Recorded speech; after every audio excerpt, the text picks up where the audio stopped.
মানায়।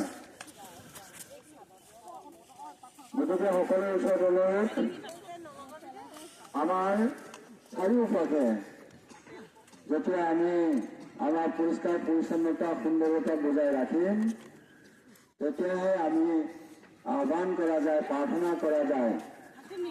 প্ৰভু ইমেনা বাতাৰাটো দক্ষিণে না বিৰুলাকো পশ্চিমে না বিৰূপাকো পুৰা উত্তৰাদেশা যাত্ৰাৰতো মহাৰাজালো কপালয় আশাসীন কপি তুমে অনুৰাখণ্ডু আৰু না সুখে না জাতি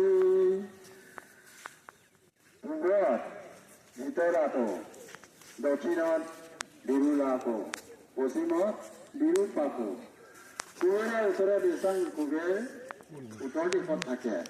এই চাৰিটা দিশ বিৰুলাৰ ফালে পূব পোৱা যায়, ইষ্ট দক্ষিণত আমাৰ যোনটো মানে উত্তৰ দক্ষিণ দিশ ইষ্ট, তাৰ ছেকেণ্ডটো হৈ গ'ল চাউথ, এইটো কয় দক্ষিণ।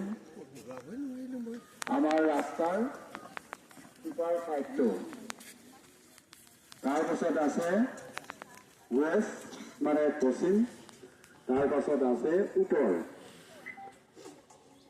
উত্তৰটো হ'ল নৰ্থ। এই চাৰিটা দিশত চাৰিটা লোকপাল দেৱতা সদায় পৃথিৱী নিৰীক্ষণ কৰিবলৈ আমি যেনেকৈ কামলৈ ওলাই যাওঁ, পূৰ্ণিমা জোন মৰা সময়বিলাকত শুভ দিনবিলাকত আহি পৃথিৱী নিৰীক্ষণ কৰে বুলি ভগৱান বুদ্ধৰ দিব্য চকুৰ শক্তিৰে পৃথিৱীৰ জীৱ মনুষ্যকে কৈ গৈছে। গতিকে তেওঁলোকৰ আশীৰ্বাদ, তেওঁলোকৰ কৃপা, তেওঁলোকৰ যোনটো